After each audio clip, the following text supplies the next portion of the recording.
Electronica has come to Jay-Z's defense amid the intense commentary surrounding Lil Wayne not being chosen as the 2025 Super Bowl halftime show performer. The announcement that Kendrick Lamar will perform at Super Bowl 59 in New Orleans next February has been met with outrage among many Lil Wayne fans, and even peers, who feel that Weezy should have been given the gig considering the big game takes place in his hometown. Taking to X on Wednesday, September 11th, Jay noted he has no respect for people are coming for HOV but not for major music executives. He also seemed to take a jab at Birdman and the Cash Money crew over their treatment of Hot Boys member Turk, but then said he'd still go to war in defense of his fellow New Orleans natives.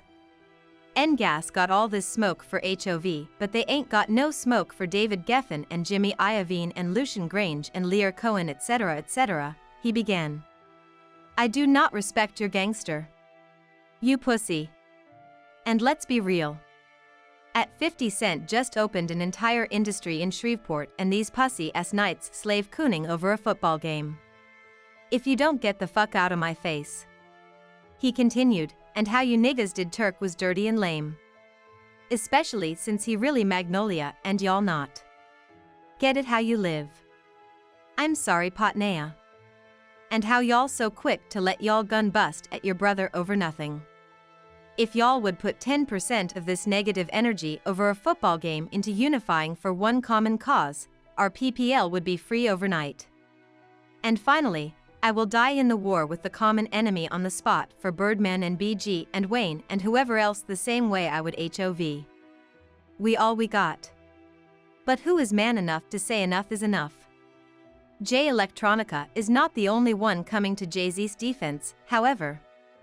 As Fat Joe argued on Instagram Live on Tuesday, September 10th, the Marcy Project's mogul has given hip-hop a deservedly bigger platform at the Super Bowl since he partnered with the NFL in 2019. Years ago, the beef with the NFL was that black people weren't represented and they were doing us wrong, even though we were the talent and whatever the case, he said. But then they brought in Jay-Z and Rock Nation to do the shows and they brought out Dr. Dre, Eminem, Rihanna, #1 ratings, they killing it. Joey Crack also pointed out that the halftime show performer isn't Jay-Z's decision alone, so it's unfair to solely blame him for any perceived snub. Yeah, Jay-Z's a big voice but, you know, he gotta go through the NFL ranks, the Roger Goodells and everything like that, so they can come up with who's performing at halftime, he continued.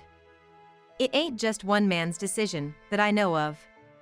So to just blame one man. The Terror Squad Don ended his argument by joking, if he wasn't doing the halftime with Rock Nation, there'd be no hip-hop. 'Cause there never was hip-hop before 2022. You'd be listening to Don't Go Messin' with a Cotton-Eyed Boy / Cotton-Eyed Joe / Cotton-Eyed Joe.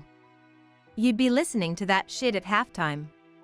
Fellow New Yorker Fabulous echoed some of Fat Joe's sentiments while discussing the controversy during his own Instagram Live broadcast earlier this week.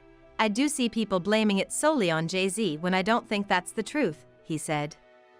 I think it's a committee, it's a board, it's different people who come into play when decisions like that are made. Fab, who has worked with both Jay-Z and Lil Wayne, acknowledged that a Weezy Super Bowl halftime show in New Orleans would have been special, but he suspects that Kendrick Lamar's resounding victory over Drake in their high-profile feud sealed the deal.